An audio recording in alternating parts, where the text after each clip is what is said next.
परिश्रम की सुगंध। प्राचीन समय की बात है। किसी गांव में एक ब्राह्मण रहता था। परिवार में सिर्फ पति पत्नी थे। उनकी कोई संतान नहीं थी। उस देश का राजा सोमदत्त बहुत ही दानशील साधु संतों की सेवा करने वाला था। प्रचंड पराक्रमी होने के साथ साथ वह कला का भी बहुत बड़ा पारखी था। राजा प्रतिदिन पूजा पाठ करके ब्राह्मणों को, गरीबों को अपनी शक्ति से ऊपर दान दिया करता था। चारों तरफ उसके राज्य में सत्य का वास था। राजा को सब सुख वैभव प्राप्त था। राजा एक पत्नी व्रत था, लेकिन राजा के कोई संतान नहीं थी। इसी दुख में राजा उतना सुख होने के बाद भी बेचैन रहता था। एक दिन ब्राह्मण की पत्नी अपने ब्राह्मण से बोली कि दूसरे राज्य से आकर कई साधु संत ब्राह्मण राजा से दान दक्षिणा ले जाते हैं, लेकिन आप क्यों नहीं जाते? राजा के दरबार में कब तक हम लोग ऐसे गरीबी में दिन काटेंगे? तो ब्राह्मण ने कहा कि भद्रे राजा में इतनी सामर्थ्य नहीं है कि वो मेरी इच्छानुसार दान दे सके, बस इसीलिए नहीं जाता।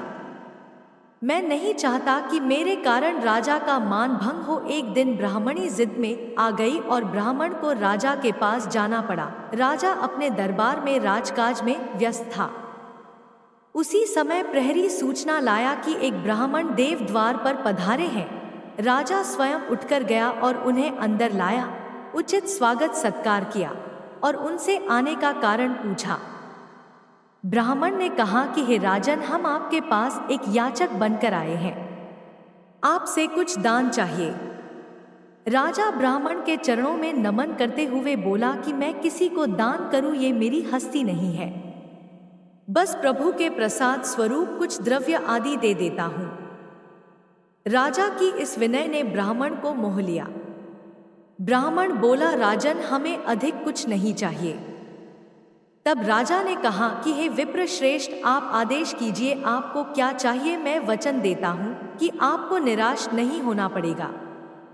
तब ब्राह्मण ने कहा कि हे राजन, हमें आपकी मेहनत की कमाई का दान चाहिए, फिर वो एक आना भी हो तो बहुत है। राजा तुरंत कोषाध्यक्ष को बुलाया और खजाने से रत्न आदि स्वर्ण मुद्राएं लाने को कहा। तब ब्राह्मण ने कहा कि राजन, इसमें आपकी मेहनत नहीं है, हमें वो दान चाहिए जिसमें आपका परिश्रम की सुगंध हो। इतना सुनते ही राजा सोमदत्त सन्न रह गया और काफी देर सोचने के बाद उसने कहा कि हे विप्रवर, आप हमें 3 दिन का समय दें। और उसने ब्राह्मण को अपने राजप्रसाद में ठहरने को कहा। ब्राह्मण बोले, राजन, हम 3 दिन बाद पुनः आ जाएंगे, हमें राजमहल का सुख नहीं चाहिए। और ब्राह्मण चला गया। इधर राजा गहरी सोच में आ गया और सोचने लगा कि मेहनत का पैसा कहां से लाऊं। ऐसे तैसे रात हो गई। राजा रात्रि की भेष बदलकर अपने राज्य से निकल गया और दूसरे दिन अन्य राज्य पहुंच गया। राज्य में घोषणा हुई कि राजा 3 दिन तक बाहर राज कार्य से गए हैं। उधर राजा एक लोहार के पास पहुंचा और उससे काम मांगने लगा।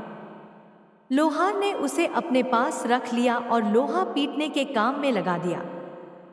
दिन भर राजा ने मन लगाकर काम किया और उसके बदले लोहार ने उसे 4 चवन्नी दिया। उसे लेकर तीसरे दिन राजा वापस राज्य में आ गया और जब तीसरे दिन ब्राह्मण आया तो उसे विनीत भाव से वो 4 चवन्नी दे दिया। ब्राह्मण अपने घर लौट आया। इधर ब्राह्मणी ने देखा कि ब्राह्मण सिर्फ 4 चवन्नी लेकर आया है तो वो आग बबूला हो उठी और गुस्से के कारण उस चवन्नी को तुलसी माता के पौधे के नीचे फेंक दिया। ऐसे तैसे कुछ दिन बीते और तुलसी माता से लगकर 4 पौधे निकल आए जिनसे मोती झरते थे। जब ब्राह्मण और ब्राह्मणी ने ये सब देखा तो हतप्रभ रह गए और कुछ समय बाद सब सामान्य हो गया। ब्राह्मणी रोज सूपा भरकर मोती समेटती और ब्राह्मण के दिन पलटने लगे। ब्राह्मण कुछ समय बाद धनाढ्य हो गया। धीरे धीरे ये बात राज्य भर में फैल गई। फिर एक दिन राजा को इस बात का पता चला। राजा स्वयं देखने आया और देखकर सन्न रह गया। राजा ने ब्राह्मण से इसका कारण पूछा तो ब्राह्मण ने कहा कि राजन, हमें इस विषय में कुछ नहीं पता। ये पौधे किस प्रकार के हैं और इनसे मोती झरने का रहस्य क्या है। राजा ने दूसरे दिन आदेश दिया कि उन पौधों को उखाड़ कर देखा जाए। मजदूर लगाए गए। मजदूर दिन भर खोदते रहे पर उस पौधे की जड़ नहीं मिली। चौथे दिन एक चमत्कार हुआ। बिना खोदे ही अब गहराई बढ़ती चली गई। जब सब नीचे झांक कर देखे तो क्या देखते हैं कि पौधे की जड़ें पृथ्वी के नीचे किसी जलाशय में धंसी हुई है। राजा ने नीचे उतरने का निश्चय किया। राजा सहित ब्राह्मण नीचे उतरने लगे। कुछ समय बाद राजा, रानी, मंत्री, ब्राह्मण, ब्राह्मणी सब नीचे उतर गए। उस जलाशय के समीप पहुंचे। वो बहुत सुंदर स्थान था। उसी समय एक नौका आई और आकाशवाणी हुई कि सभी इस नौका में सवार हो जाओ। ऐसा सुनकर सब उस नाव में सवार हो गए और चमत्कारिक रूप से वो नौका उस नदी के अंदर समा गई। अंदर जाने पर पता चला कि वो साधारण जलाशय नहीं बल्कि साक्षात क्षीर सागर है। नीचे पहुंचने पर सबको शेषशायी भगवान श्री हरि दिखाई दिए। उनके नाभि से वो चारों पौधों के जड़ लगे दिखे जो प्रभु के नाभि निकल रहे थे।